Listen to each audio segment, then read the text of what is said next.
Es la hora 10 y en Agricultura es momento de la conversación de media mañana sobre los hechos importantes de la contingencia nacional y el mundo. Hora 10, con la periodista Nicole Rodríguez y el analista político Max Colodro. Una presentación de Land Growers, la compañía líder en exportación de frutos secos. Muy buenos días, bienvenidos a Hora 10 en este nuevo programa de día martes. Nuestro correo electrónico, Max Colodro, ¿cómo estás? Perdón, muy bien, ¿y tú, Nicole? El martes 4. Martes 4, no sé si hace Oye, calor, pasa el tiempo a una velocidad. Sí, lo comentamos todos los días. La gente siempre dice lo mismo, pero es verdad. Sí. Hay algo con el tiempo que no logro comprender. ¿O será que nos estamos volviendo viejos a lo mejor? No, eso es así. Eso es así. Cuando tú ves que el tiempo se te pasa más rápido año a año, o cuando ya no tienes posturas de blanco y negro y ves la línea media, los grises, tú dices, por Dios que estoy viejo. Bueno, correo electrónico, hora10 @radioagricultura.cl, Twitter @hora10. Y en el día de hoy, Max, vamos a estar conversando acerca de educación, pero una buena conversación, una conversación técnica. Que nos hace falta. Que nos hace falta comprender en qué proceso estamos en la educación, más allá de estar diciendo de cómo se ha echado a perder la educación, que es la conversación de living, digamos. Y para eso está junto a nosotros Tomás Ricard, director ejecutivo de Enseña Chile. Nicole, muchas gracias. Max, muchas gracias por la invitación. Buenos días, bienvenido. Me encanta estar en la radio, así que feliz. Sé que te gusta la radio, pero antes te invito quizás a conversar alguna de los temas que tenemos con Max acerca de la contingencia. Fue la cuenta pública el día sábado, en la noche, y todavía estamos hablando de aquello. Estamos con los coletazos de la cuenta. Pero todavía. También la cuenta pública tiene un objetivo, más allá del análisis que hicimos ayer, que tiene que ver con ordenar de alguna manera u otra la agenda del gobierno y entender hacia dónde va el gobierno, ¿no? Por lo menos hasta la próxima cuenta pública. Me da la impresión, Max, y acá me gustaría saber tu análisis, que posterior a la cuenta pública seguimos en lo mismo. No entendemos muy bien hacia dónde va el gobierno. Es cierto, yo creo que al discurso presidencial le faltaron algunas bajadas, por decirlo de alguna manera, y marcar con más fuerza una cierta línea conductora, una cierta columna vertebral, por decirlo de alguna manera, y yo creo que esa carencia que a mi juicio tuvo la cuenta es lo que explica una de las paradojas que hemos vivido, que hemos observado en estos días, que es el hecho de que la cuenta terminó por desordenar más al oficialismo que a la propia oposición. En general, se supone que las cuentas presidenciales en un régimen presidencialista como el chileno refuerzan la autoridad del Ejecutivo, ordenan la agenda, le permiten al gobierno retomar el control de los temas, y sin embargo aquí pasó exactamente lo contrario. Tenemos una situación bien compleja que estalló en Renovación Nacional con los dichos de Ahora, no estalló del presidente. Puntualmente, déjame, perdón que te interrumpa, no estalló en Renovación Nacional. Esto lo lidera el presidente de Renovación Nacional en su día de furia, porque ayer me di el trabajo de escuchar bien el tono, porque el desborde de desbordes. El desborde de desbordes, porque Mario Desbordes tiene una manera también de hablar, bastante pausada, calmado, y dije, bueno, al leer uno las cosas, no entiende bien el tono de lo que quiso decir. Por ejemplo, avancemos con la reforma tributaria y saquemos la reintegración y una serie de otras cosas con respecto a, bueno, si quiere disminuir los parlamentarios, que lo presente mañana, etcétera. Yo dije, acá debe haber una diferencia y un abismo entre lo que leo y lo que escucho de Mario Desbordes, pero lo escuché. Y efectivamente Mario Desbordes estaba desbordado. Estaba muy enojado. Estaba enojado. Y ahí vienen otras preguntas. ¿Qué es lo que hizo enojar tanto a Mario Desbordes, o simplemente fue el factor de acumulación, como se llama? Algunos hablan de que está cansada Renovación Nacional, siendo uno de los partidos políticos más importantes de Chile Vamos, de la injerencia que tiene la UDI. No lo sé. No me queda tan claro aquello tampoco. Es cierto, y yo creo que efectivamente hay tensiones en la coalición de gobierno que, paradójicamente, como te decía, empezaron a hacerse cada vez más visibles y a aflorar con más fuerza en el contexto de lo que es esta cuenta pública. Una posición muy inexplicable, a mi juicio, del presidente de Renovación Nacional, pidiéndole al gobierno, a su gobierno, que le saque a la reforma tributaria ni más ni menos que lo que es su columna vertebral, el tema de la reintegración del sistema tributario. aparentemente sin consulta y sin acuerdo con su propia bancada, con sus propias bancadas. Él ya venía hablando de algunas cosas que se habían acordado y que no las vio, por lo menos reflejadas en el discurso. ¿Te acuerdas acerca de la reducción de parlamentarios? No fue gran noticia, pero él el día sábado dijo que el proyecto que presentó el gobierno con la rebaja no es el proyecto conversado en el comité político. Y me da la impresión de que ese fue el punto de partida para ir después sacando todas estas frases que hacen entender polémica y enojo, distanciamiento con el gobierno. Y también el otro flanco importante es, a mi juicio, la discusión sobre quién administra el 4% adicional de las cotizaciones previsionales que se supone que contempla el proyecto original del gobierno, y ahí también tengo la sensación de que el gobierno tuvo que agachar el moño, por decirlo de alguna manera suave, frente a la democracia cristiana. Ayer Fuad Chaín se dio el lujo de decirle al gobierno que era la oposición la que tenía el sartén por el mango en estos temas, y además también abriéndose un flanco con sectores del oficialismo en el sentido de que también salió Renovación Nacional y también el presidente de Renovación Nacional, el diputado Desbordes, a decir que si el gobierno insistía en acceder a esta petición de la DC de que no hubiera posibilidad de competir por la administración de esta nueva cotización y quedaba exclusivamente en manos de una entidad estatal,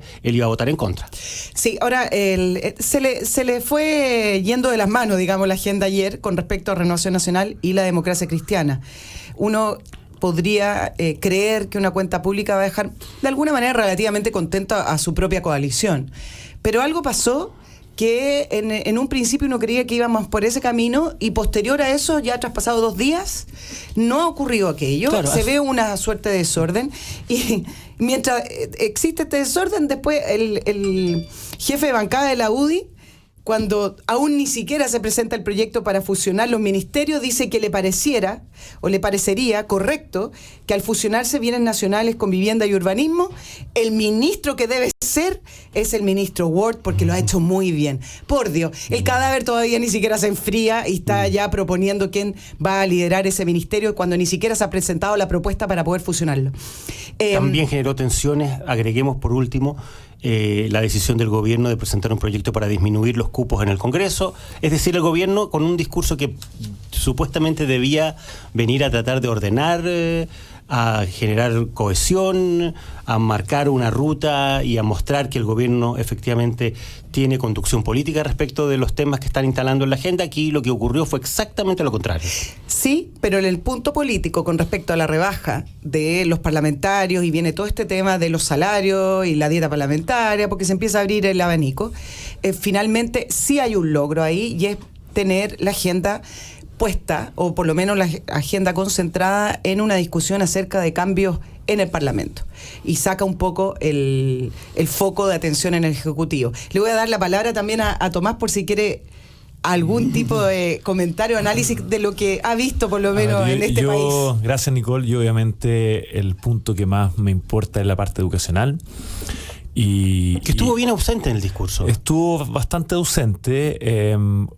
Obviamente uno quiere que su área de interés sea la más importante el discurso, pero claramente la parte de educación objetivamente no fue tan presente. Salvo probablemente por lo de la subvención especial, ¿no? El aumento de la subvención. Yo creo que lo más rescatable del discurso fue el foco que le está poniendo este gobierno a lo que son los directores de las escuelas, tanto pública como particular subvencionada. Yo creo que esa es la pieza perdida del pool de educación que hoy día no hemos tomado, y si este gobierno toma esa prioridad, creo yo que sería un gran acierto. Antes de ir de lleno en el tema de educación, démosle una mirada también, 2 cosas con respecto a que creo que el gobierno quizás le faltó. El gobierno habló de reformas institucionales, son tremendamente importantes, ya vamos a hablar de Contraloría. Propone esta rebaja de parlamentarios, pero me faltó, y creo que ahí también el gobierno tendría que haber sido más generoso con las reformas institucionales, la reducción del Estado.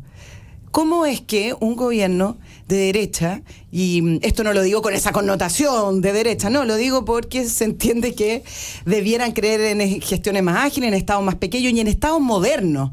¿Cómo es que no se ve, aparte de la fusión de este ministerio, no se ve una reforma real, estructural, importante para modernizar el Estado. Sí. Habla de todo el resto de las instituciones que no llegan al Ejecutivo. Reformemos la manera en que nombramos los jueces, ya, ok. Reformemos Contraloría, vamos a hablar de Contraloría, el Consejo de Defensa del Estado, pero principalmente en cómo se nombra quienes dirigen. No son reformas tan estructurales. Importantes sí, no estructurales. Me parece que acá hay una oportunidad porque se está viendo que las instituciones no dan el ancho. Entonces, ¿cómo es que sí ponen el eje en el Parlamento, pero no ponen también la importancia que se necesita de un Estado moderno y acorde a estos tiempos? Y más chico, si este Estado está cada día más gordo. Yo estoy de acuerdo. Sí, es verdad. Pero yo creo que el gobierno ya a estas alturas debe sentir que no puede seguir abriéndose más flancos, y obviamente el tema de la modernización del Estado es un tema que genera tensiones con los funcionarios públicos, por definición.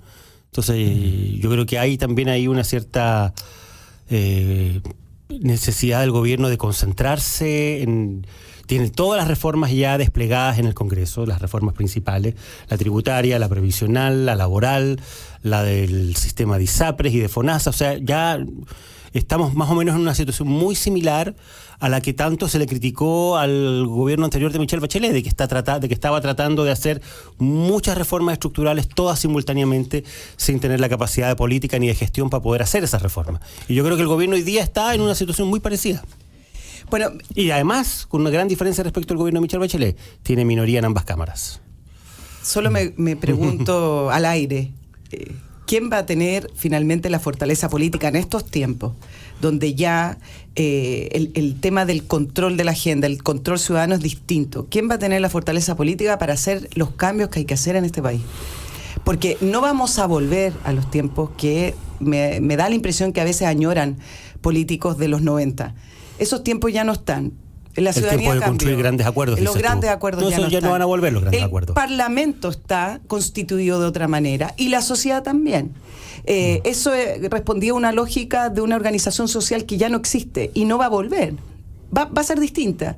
¿Quién va a tener entonces los créditos políticos suficientes para poder hacer reformas que en algún minuto le va a causar un gran dolor de cabeza a un montón de gente con grandes presiones, pero finalmente llevar a cabo las cosas que hay que hacer?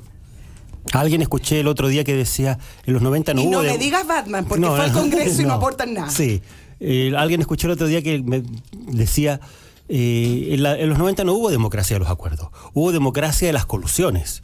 Lo que hubo en este país fue una gran colusión a nivel de la élite política de ambos sectores y que permitió hacer las cosas en esto que se llamaba la famosa cocina, negociar al margen o a espaldas de la ciudadanía entre dos bloques, y hoy día, claro, ese escenario y ese contexto ya no es posible nomás. Que por un lado es positivo. Sí, sin duda. Por un lado es positivo. Pero por otro lado hace todo más difícil. Lo que pasa es que la clase política y los dirigentes y nuestros líderes siguen mirando los cambios, teniendo un discurso, y por otro lado en el accionar siguen accionando y siguen teniendo las posturas que tenían en los años 90 o antes quizá. Entonces finalmente no se ve un cambio en la dinámica o en la lógica que tienen de actuar. Los partidos políticos finalmente también, cuando uno ve las elecciones y la manera en que actúan, responden a lógicas del pasado, no responden a las lógicas de ahora. Y después se habla de crisis. Bueno, nos vamos a una pausa y volveremos con Tomás Ricart a hablar en serio de educación.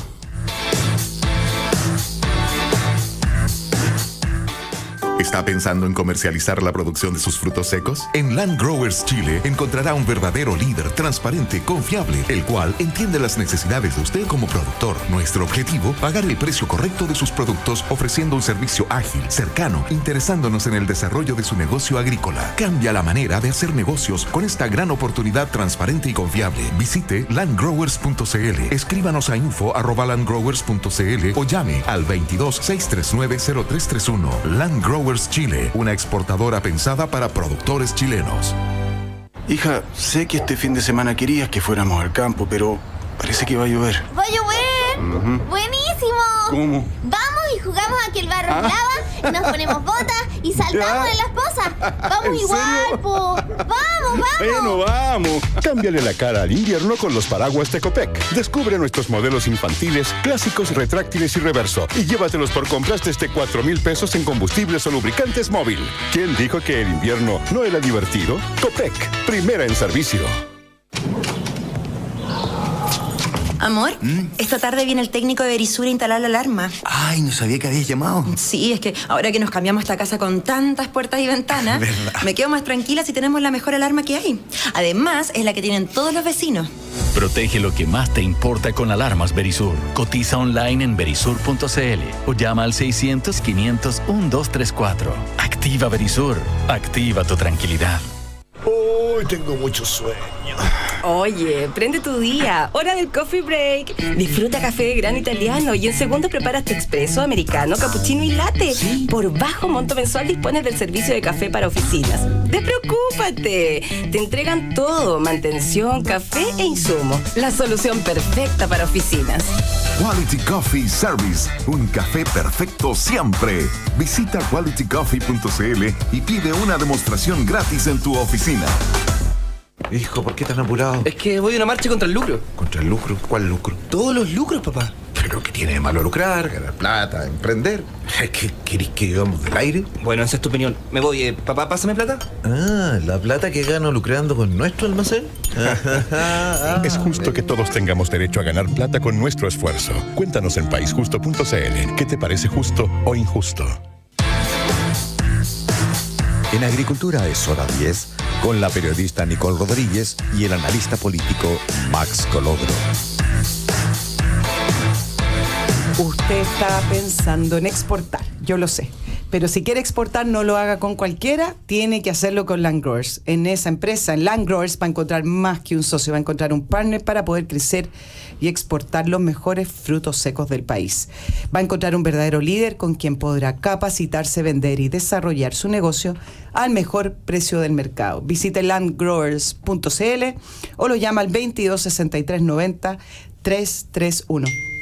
Conversando hoy acerca de educación, pero antes quiero aprovechar tu expertise, Tomás, porque lo comentamos en pasillo. No sé si quieres darme tu mirada acerca de este famoso tren Santiago-Valparaíso, donde ayer, la entrevista parece que se hizo antes de la cuenta pública, pero el director de EFE hablaba de que es poco rentable y poco viable y le puso algunas trabas al tema del tren, algo que se viene hablando hace muchos años, y no es que no confíe en nuestro país, pero yo le decía a Max, este proyecto lo vamos a terminar viendo, si es que el año 2040, con suerte, por toda la discusión, de alguna manera poco técnica que se da, a pesar de que hablan de la rentabilidad y cosas que suenan bien.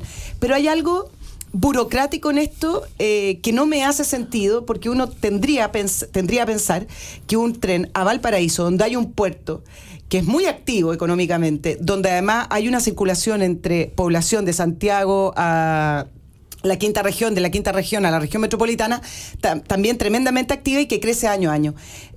Yo sé que tú sabes de transporte, ¿cómo ves tú este proyecto y por qué se ha dado de esta manera también la discusión? A ver, para los que no saben, yo soy ingeniero en transporte, ingeniero civil industrial en transporte, y recuerdo muy bien esta discusión en la época universitaria hace casi 20 años atrás. Entonces, justamente como tú dices, Nicole, llama la atención que con un tramo tan, en el fondo, corto, tan recto, sin mucha curva, sin mucho desnivel, con tanta carga, sea poco rentable. Entonces, habría que pedirle al señor que muestre la evaluación. ¿Qué es lo que está evaluando? ¿Cómo lo está evaluando? ¿Qué supuesto está haciendo para decir que no es rentable? Llama la atención que no lo sea.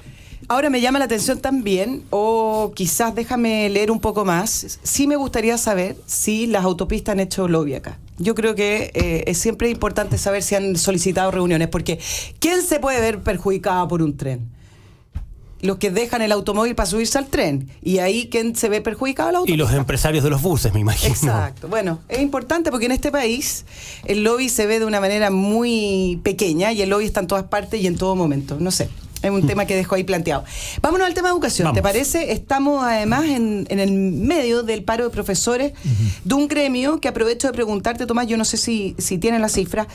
¿Cuánto representa o qué tan importante es el gremio de profesores hoy en día cuando uno ve que la discusión sigue avanzando acerca de la educación, etcétera, y ellos están de alguna manera congelados en el tiempo pidiendo fortalecimiento de la educación pública? Eso es lo que veo que es una de las condiciones que están poniendo sobre la mesa acerca de este paro, y mejorar las condiciones de trabajo. Sí. Que me da la impresión que este guión lo hemos leído otras veces. Y me imagino que debe estar en carpeta también el tema de la deuda histórica, que es algo que siempre está. Así es, también. Eso es parte del inventario. ¿Cuánto representa el... A ver, hoy día, para los que nos están escuchando, hay más o menos 217.000 profesores en aula. En el sector público y el privado. En el sector público, particular, sancionado, administración delegada y privado. Son 4 hoy día sostenedores, claro. Y básicamente yo entiendo que hay 67.000 profesores inscritos en el Colegio de Profesores, 17.000 participan en elecciones y me atrevo a decir que más o menos 4.000 son los que eligen a la lista actual. Pero yendo al petitorio del Colegio de Profesores, yo entiendo y comparto de que hoy día en la nueva educación pública los profesores lo están pasando mal. Y más que por el Ministerio de Educación, yo diría que es porque los municipios se desentendieron tempranamente de los colegios. Pero déjame entender ahí yo una postura que tiene que ver con lo siguiente. Con el cambio de la ley se crearon los servicios de educación local. Claro. Por lo tanto, el poder o quienes administran los colegios públicos pasó desde la municipalidad a estos servicios. Pero eso ha pasado hasta ahora en muy pocas regiones. Para que la gente lo está escuchando, o sea, hay 354 municipios y el objetivo final es que esta educación pública hoy día ya no está en los 354, sino que en los 70 servicios locales.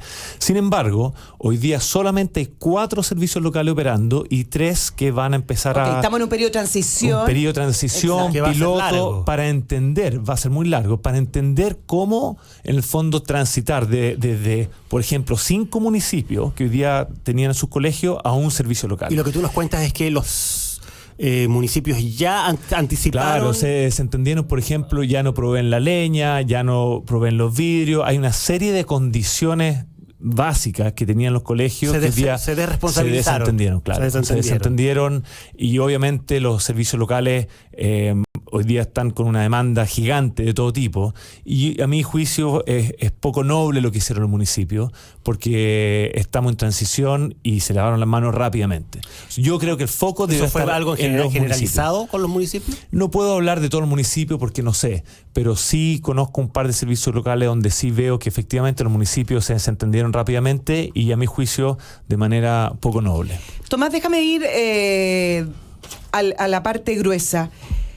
¿Cómo llegamos a tener esta situación en la educación de nuestro país donde el comentario generalizado es que se echó a perder finalmente? Y de ahí podemos hablar de la violencia, etcétera. Pero sí me gustaría saber si tú tienes ese mismo diagnóstico. ¿Está mala la educación en nuestro país? ¿Está enredada? ¿Estamos enseñando mal a nuestros alumnos? Es importante entender la película de la educación.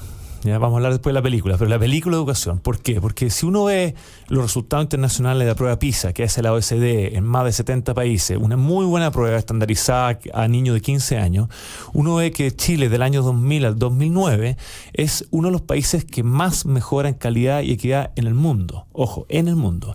Sin embargo, vemos que desde el 2009 a la fecha el país está estancado, tanto a nivel de CIMSE como a nivel de la prueba PISA. Estancado, no retrocediendo. No retrocediendo. Que al final es lo mismo, porque los otros avanzan. Sin duda.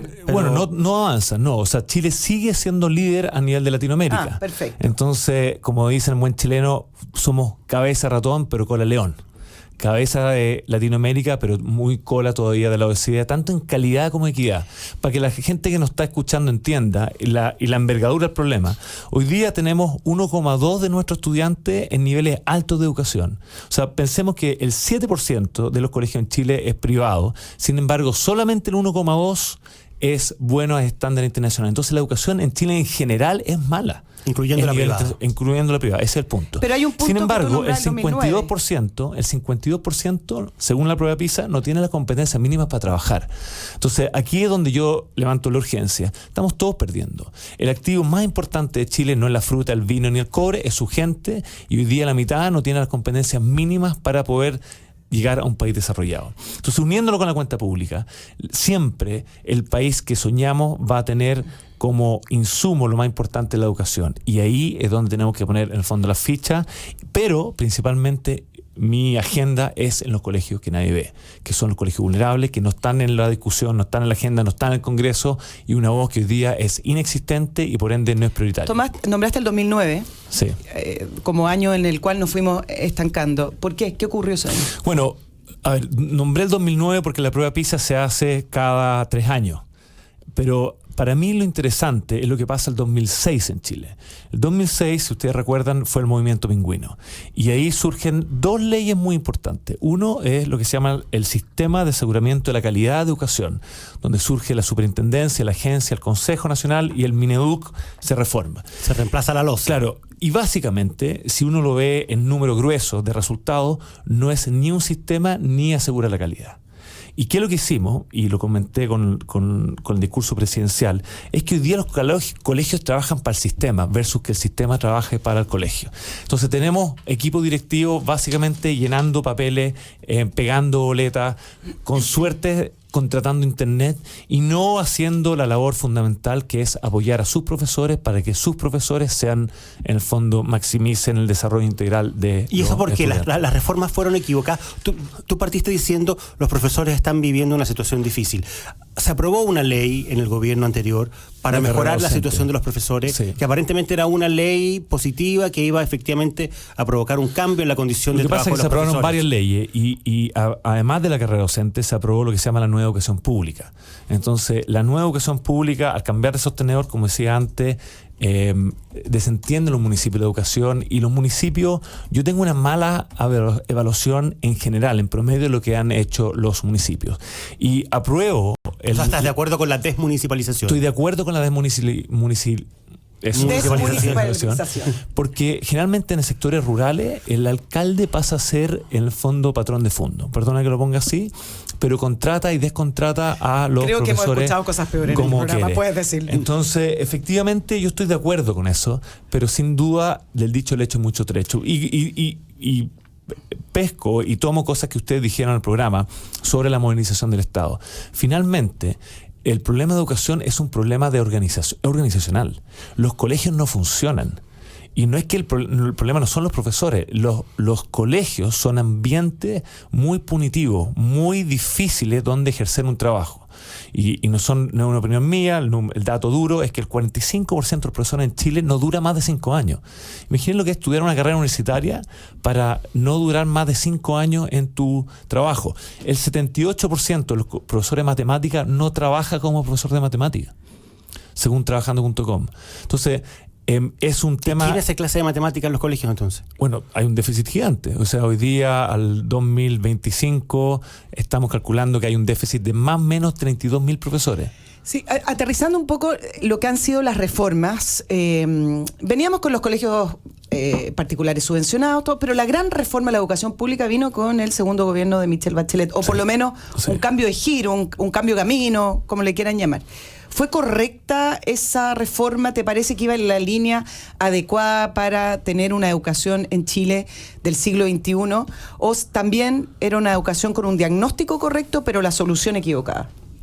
A ver, el diagnóstico me parece que es correcto. La educación pública, como hoy día está en los municipios, ya no da el ancho. Se tiene que reformar.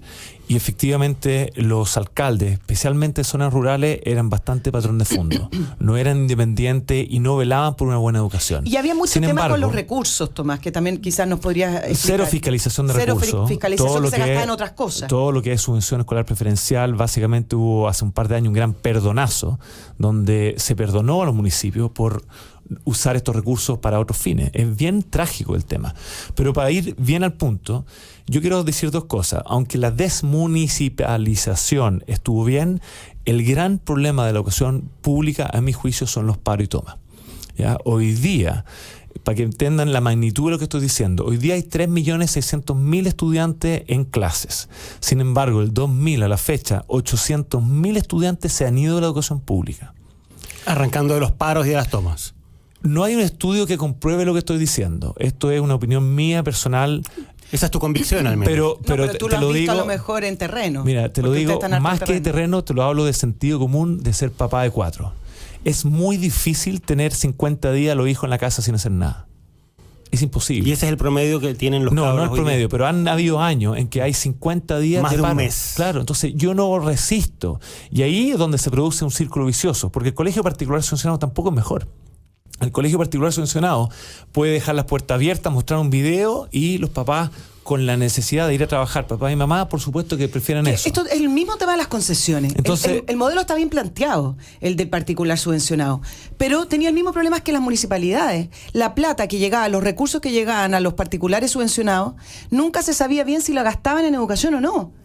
Entonces, finalmente, el fee que paga el apoderado, tú no sabes si estaba cubriendo finalmente que ese recurso que sí entregaba el Estado y que no estaba siendo gastado en educación. Entonces, el diseño original está correcto, pero finalmente, al materializarse, la fiscalización es poca y la gente malgasta. Yo creo que el gran punto para mí es que en Chile estamos haciendo la pregunta incorrecta en educación.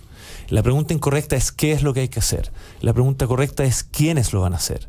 Nuestro foco en educación tiene que ser recursos humanos.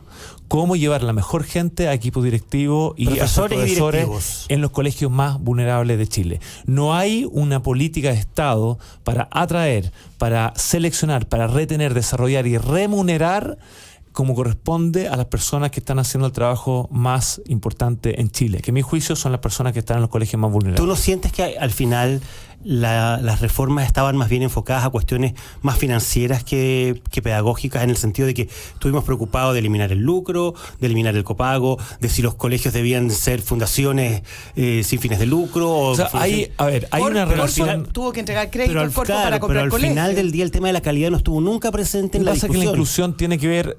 Sí y no. Yo quiero responder diciendo finalmente, el modelo no es la pregunta. El modelo municipal tiene colegios que funcionan y colegios que no. El modelo del lucro tiene colegios que funcionan y colegios que no. El modelo congregacional, etcétera. Cuando un colegio funciona en cualquier modelo es cuando tiene a la gente correcta. Pero estuvimos discutiendo sobre el modelo, básicamente. Bueno, yo no veo ningún gobierno que cambie la pregunta y diga cómo vamos a atraer a la mejor gente para trabajar en los colegios, ojalá más vulnerables de Chile. Pero esa es la pregunta. Tomás, han hecho iniciativas, me acuerdo, Vocación de Profesor, ¿te acuerdas? Liderado por Joaquín Lavín cuando fue ministro de Educación y otra. No fue muy efectiva. No fue muy efectiva, entiendo. Es así.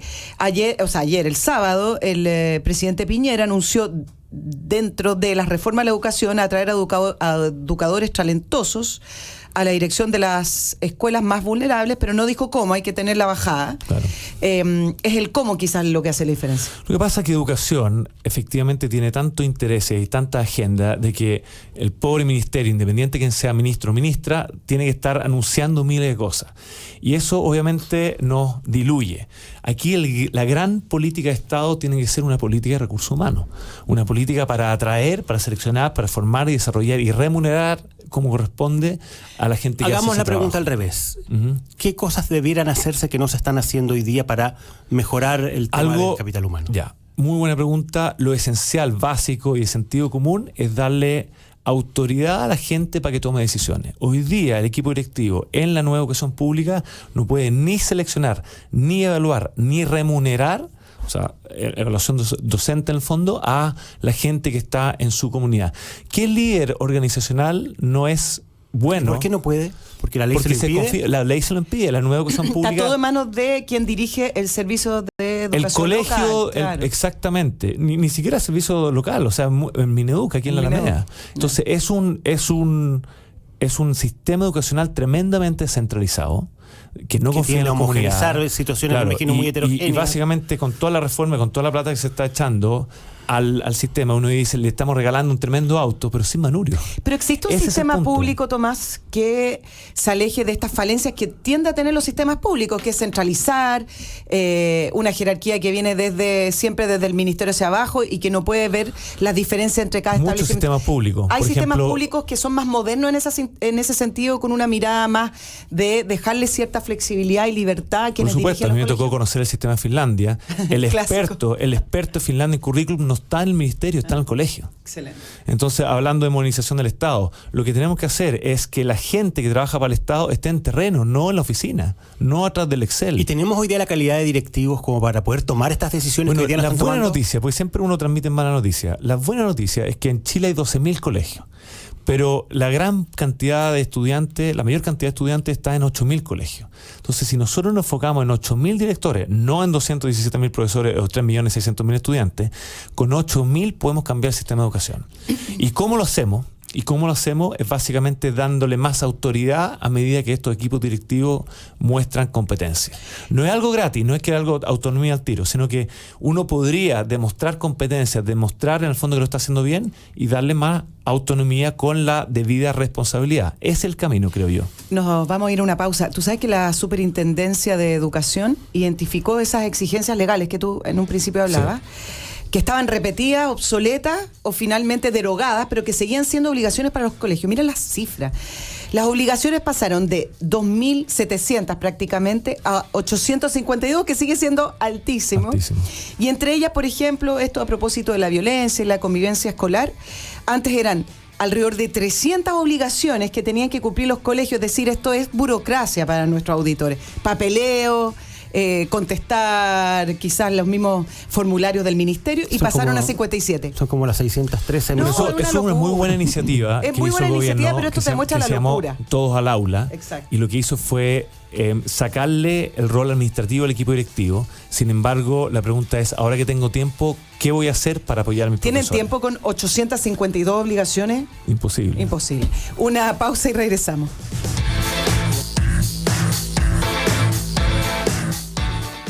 ¿Está pensando en comercializar la producción de sus frutos secos? En Land Growers Chile encontrará un verdadero líder transparente, confiable, el cual entiende las necesidades de usted como productor. Nuestro objetivo, pagar el precio correcto de sus productos ofreciendo un servicio ágil, cercano, interesándonos en el desarrollo de su negocio agrícola. Cambia la manera de hacer negocios con esta gran oportunidad transparente y confiable. Visite landgrowers.cl, escríbanos a info@landgrowers.cl o llame al 22-639-0331. Land Growers Chile, una exportadora pensada para productores chilenos.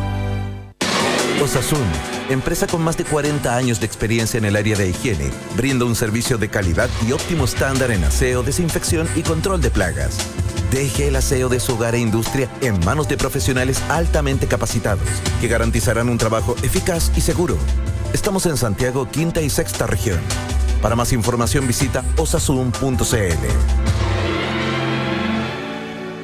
No te pierdas el evento de tecnología e innovación agrícola más importante de Latinoamérica. Ven a la tercera Feria Hortifruit 2019, este 18 y 19 de junio. Un evento que revolucionará la industria agrícola, con destacados invitados como José Massa, Premio Nacional de Ciencias Exactas, Steve Hoffman, uno de los top 10 incubadores de la revista Forbes, Robert Perlstein, del Instituto de Investigación de la Universidad de Stanford, y el futurista de Singularity University, José Luis Cordeiro. Regístrate y compra tu entrada ahora en feriahortifruit.com.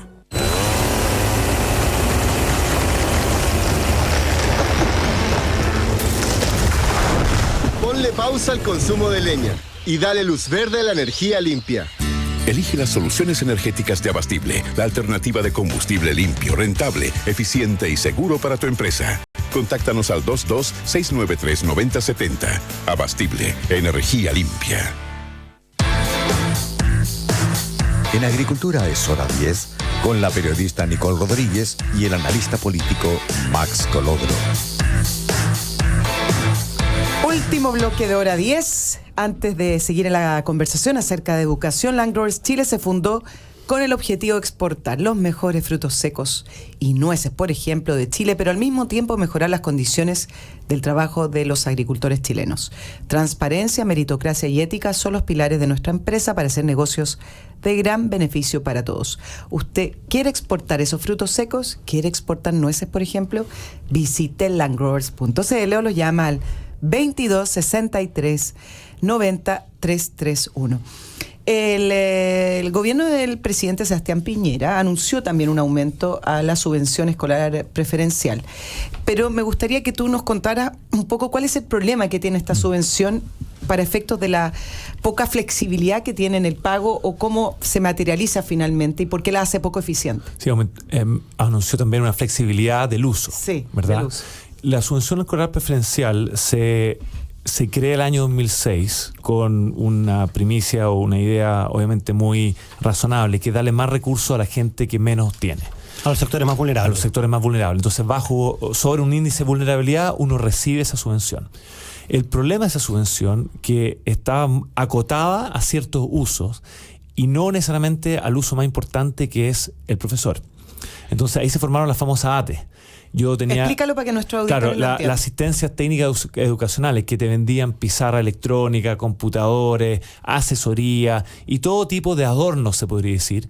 Pero de nuevo, lo insólito es que esta subvención no se podía gastar en lo más importante, que son los profesores. Invertir en capital Entonces, humano. por ejemplo, para que el auditor hoy día entienda qué es lo que está pasando, yo soy sostenedor de un colegio de 300 estudiantes. Al mes nos faltan 4,5 millones para pagar la plana de profesores, que en el fondo la levantamos por donaciones.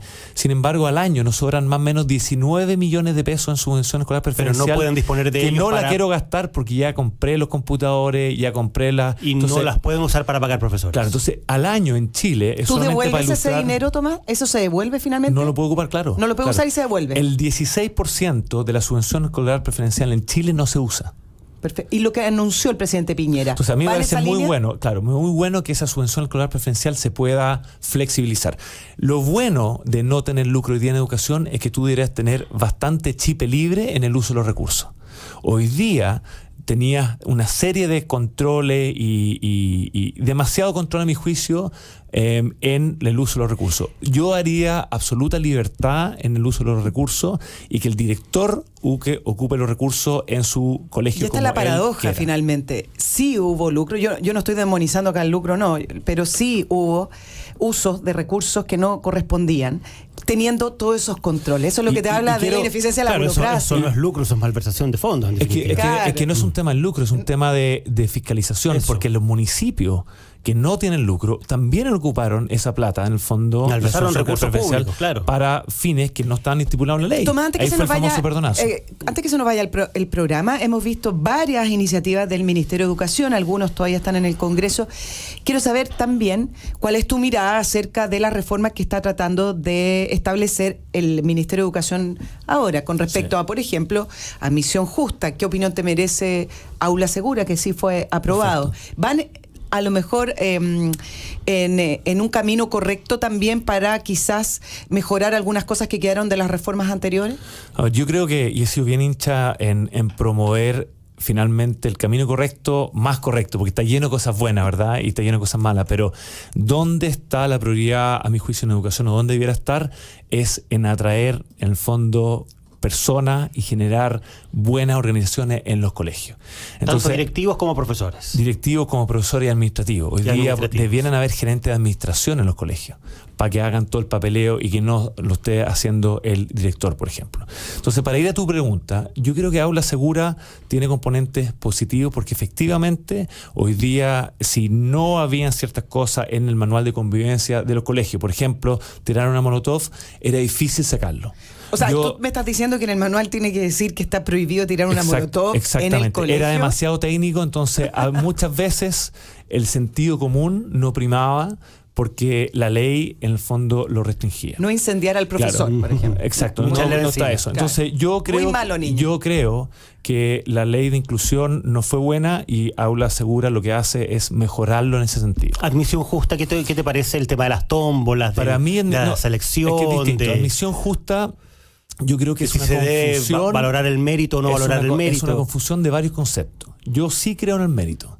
Yo sí creo que hay gente que efectivamente tiene que tener otro colegio. Sí creo en los liceos de excelencia. ¿Ya? Sí creo que tiene que haber selección para entrar a esos colegios. Selección por el mérito. Obviamente, por una prueba estandarizada. Aquí yo no lo nombro mérito porque... O requisito. Un requisito. Exacto. Porque ¿qué es lo que pasa? Trabajando en colegios municipales, hay gente que se esfuerza, que saca la mugre, el mérito es tremendo y no les da. ¿Y por qué no les da? Porque tuvieron profesores malos. ¿Y por qué no les da? Porque tuvieron directores malos. Entonces, que un colegio haga una prueba para seleccionar a sus alumnos según mérito, a mí no me parece. Okay. ¿Y por qué no me parece? Porque finalmente los colegios van a terminar seleccionando a las familias no a los colegios. Yo sí estoy de acuerdo de que haya una prueba estandarizada, en el fondo, a todos por igual. No lo llamaría mérito porque para unos mérito y para otros no. Son muy chicos todavía, claro. Para unos mérito y para otros no. Siendo un gran ferviente, en el fondo, creyente el mérito. Pero sabemos que en Chile es muy difícil medir el mérito con una prueba estandarizada. Sí creo que los liceos de excelencia, sí creo que los liceos bicentenarios tiene que haber uno por lo menos por región ojalá por provincia, porque la distribución, y aquí me voy a poner bien técnico, la distribución de la sala de clase hoy día es muy heterogénea. Tenemos gente que está adelantada cognitivamente y gente que está muy atrasada. Entonces es muy difícil tener 6 cursos en uno y ser un buen profesor. Esto lo digo desde la ignorancia técnicamente en la educación. ¿Y no será que el mérito se tiene que ir cumpliendo al interior del colegio? Es decir, cancha pareja para que todos entren, pero finalmente lo que uno ve en los tiempos que corren, no se expulsan a los niños, no se echan a los niños, no están con tarjeta amarilla los niños cuando no cumplen con la exigencia de los colegios. Entonces es difícil exigir y así es difícil también nivelar hacia arriba. Entonces, ¿no será que al final ese mérito es lo que tú debes ir construyendo al interior del propio colegio? Y si no lo construyes y si no lo realizas, es que tú no eres sujeto de mérito de estar en ese colegio y ahí tener que buscar otro. A ver, son varias, hay hartas cosas que dijiste, Nicole. Yo creo que uno... Y muy enredadas por lo demás. No. Es importante que los equipos directivos decidan estas cosas. Hoy día estamos tratando de regular el colegio de Arica, Punta Arenas, desde la Alameda, y eso está mal, está pésimo, porque no sabemos medir mérito. A pesar de la descentralización y de la desmunicipalización. No, claro. O sea, hoy día los equipos directivos son los mejores entes para entender qué es lo que necesitan los estudiantes, porque están todos los días ahí, conocen la familia, conocen a los profesores, etcétera. Entonces, yo no le llamaría mérito por cosas de la vida. Yo sí haría una prueba que permita a los estudiantes que están aventajados ir a un colegio donde sigan creciendo, porque esos pobres estudiantes le hemos mentido por años, tienen promedio 6.9 y después sacan 350 puntos en la PSU. Hoy día el estudiante de séptimo básico tiene que saber dónde está parado según estándar, saber si está atrasado o no, y eso hoy día no ocurre. Entonces, mi posición es intermedia en ese sentido, sí a los liceos de excelencia, geográficamente igualmente distribuidos para que la gente que está adelantada pueda hacerlo. No lo llamaría mérito, porque medir mérito con una prueba estandarizada es imposible, porque hay muchos componentes que inciden. Y lo que tú decías, Nicole, hoy día con la no selección, lo que nos tenemos que enfocar, y yo sí creo que eso es positivo, yo estoy a favor de la no selección y del no al copago, pero hay que enfocarse de que todos los colegios sean mejores. Ese finalmente es la batalla más importante, y no solamente 400 colegios. Ahora, el tema, porque se nos va el programa y quiero saber tu mirada acerca de la violencia. Están todos centrándose en la discusión de si reviso la mochila, si no reviso la mochila. Para mí el tema de la mochila es como el antibiótico. Se toma un ratito y después se supone que por lo menos calmas al cuerpo enfermo. Si la revisan o no, bueno, pero no va por ahí tampoco la solución finales. ¿Por qué llegamos a este nivel que uno siente que efectivamente la violencia se escapó de las manos en un lugar donde hay menores de edad, donde se supone que tendría que haber un control de... ¿Cuál es tu diagnóstico de lo que está pasando, entre otras cosas, en el Instituto Nacional? Nosotros estamos midiendo eso. O sea, yo no quiero hablar de sentimientos. ¿Lo están analizando? Estamos midiendo eso, y tenemos una encuesta bien potente que le hacemos a los estudiantes para ver qué tan seguros o no se sienten los estudiantes. Con respecto al Instituto Nacional, yo creo que no hay nada que valide una toma a la fuerza de un colegio. Como dije antes, yo creo que las tomas y los paros finalmente han destruido el Instituto Nacional, pero no solamente el Instituto Nacional, sino que una cantidad de colegios y los colegios públicos en general. Pero ¿cuál es tu diagnóstico? ¿Por qué terminó por ocurrir eso finalmente? ¿Qué le pasó a la sociedad? No, yo sé que es una pregunta súper difícil, pero ¿por dónde va más o menos tu análisis de por qué estamos en esta situación? Punto que estamos. Yo creo que finalmente estas cosas no pasan de la noche a la mañana. Uno va básicamente corriendo los límites. O sea, esto igual que cualquier proceso educacional. Los niños siempre van probando y son los adultos los que finalmente fallan. Aquí los que fallamos fuimos los adultos y la autoridad respectiva para permitir que esto suceda. O sea, yo vi el video donde está el profesor a un lado y un estudiante encapuchado. Es impresionante. Es impresionante. Eso no puede volver a pasar. Y ahí yo sí estoy de acuerdo de que esas personas no pueden seguir en el colegio. Y no hay que tener carácter para decir eso no está permitido, esté o no el manual de convivencia del colegio. Esas personas no pueden ser parte de la comunidad porque destruyen a la comunidad.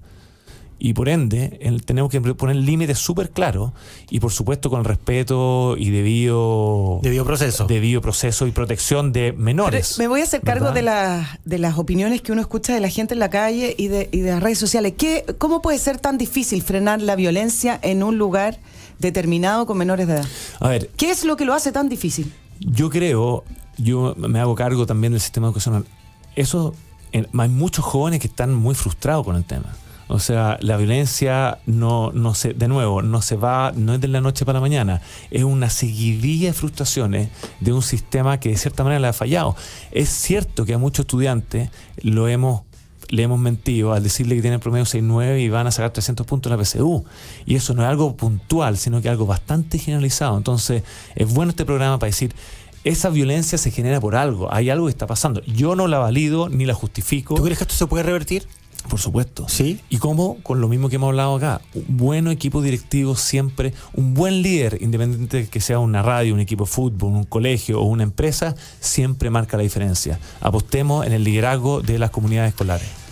Se nos fue el programa, yo sé que en Enseña Chile van a sacar un documental acerca de la educación, que lo van a estar moviendo a lo largo de Chile para que la gente aprenda o sepa acerca del estado de la educación en Chile actual. Así es. ¿Cómo se puede ver ese documental? Escríbanos a contacto@enseñachile.cl, lo estamos distribuyendo, trabajo hormiga, y el único propósito del documental es que se entienda el problema de la educación chilena. ¿En algún momento lo van a subir a YouTube, por ejemplo? Queremos primero lanzarlo en cine, así que si los cines nos dicen que sí, lo lanzamos por ahí primero y después sí en YouTube.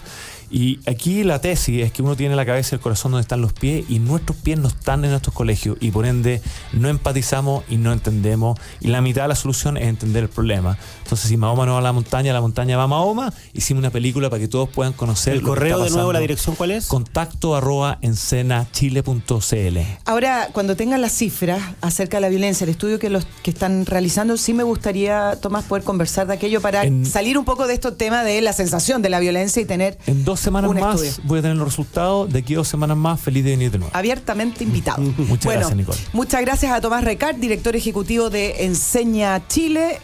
Max Colodro, te veo el jueves. Sí, nos vemos el jueves sin falta. Sí. Max, Nicole, muchas gracias por la invitación. Cuando quiera. Y los dejo de inmediato conectados. Buenos días. En Agricultura fue Hora 10, con la periodista Nicole Rodríguez y el analista político Max Colodro. Una presentación de Land Growers. Exporte al mejor precio del mercado. Producción, Doris Mora.